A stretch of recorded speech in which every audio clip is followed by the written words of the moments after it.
1 Samuel 22. David therefore departed thence, and escaped to the cave of Adullam. And when his brethren and all his father's house heard it, they went down thither to him. And every one that was in distress, and every one that was in debt, and every one that was discontented, gathered themselves unto him. And he became a captain over them, and there were with him about 400 men. And David went thence to Mizpeh of Moab. And he said unto the king of Moab, Let my father and my mother, I pray thee, come forth, and be with you, till I know what God will do for me.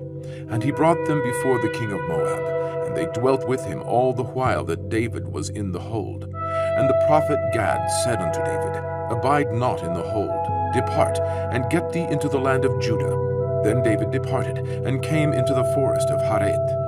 When Saul heard that David was discovered, and that the men were with him, now Saul abode in Gibeah under a tree in Ramah, having his spear in his hand, and all his servants were standing about him. Then Saul said unto his servants that stood about him, Hear now, ye Benjamites, will the son of Jesse give every one of you fields and vineyards, and make you all captains of thousands and captains of hundreds? That all of you have conspired against me, and there is none that showeth me that my son hath made a league with the son of Jesse, and there is none of you that is sorry for me, or showeth unto me that my son hath stirred up my servant against me, to lie in wait, as at this day? Then answered Doeg the Edomite, which was set over the servants of Saul, and said, I saw the son of Jesse coming to Nob, to Ahimelech the son of Ahitub. And he inquired of the Lord for him, and gave him victuals, and gave him the sword of Goliath the Philistine. Then the king sent to call Ahimelech the priest, the son of Ahitub, and all his father's house, the priests that were in Nob. And they came, all of them, to the king.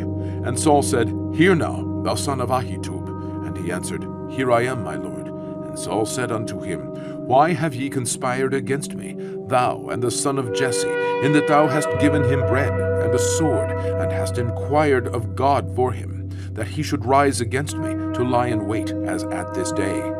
Then Ahimelech answered the king, and said, And who is so faithful among all thy servants as David, which is the king's son-in-law, and goeth at thy bidding, and is honorable in thine house? Did I then begin to inquire of God for him? Be it far from me. Let not the king impute anything unto his servant, nor to all the house of my father, for thy servant knew nothing of all this, less or more. And the king said, Thou shalt surely die, Ahimelech, thou and all thy father's house. And the king said unto the footmen that stood about him, Turn and slay the priests of the Lord, because their hand also is with David, and because they knew when he fled, and did not show it to me. But the servants of the king would not put forth their hand to fall upon the priests of the Lord. And the king said to Doeg, Turn thou, and fall upon the priests. And Doeg the Edomite turned, and he fell upon the priests, and slew on that day 75 persons that did wear a linen ephod. At Nob, the city of the priests, smote he with the edge of the sword, both men and women, children and sucklings, and oxen and asses and sheep, with the edge of the sword. And one of the sons of Ahimelech, the son of Ahitub, named Abiathar, escaped, and fled after David. And Abiathar showed David that Saul had slain the Lord's priests. And David said unto Abiathar, I knew it that day, when Doeg the Edomite was there, that he would surely tell Saul, I have occasioned the death of all the persons of thy father's house.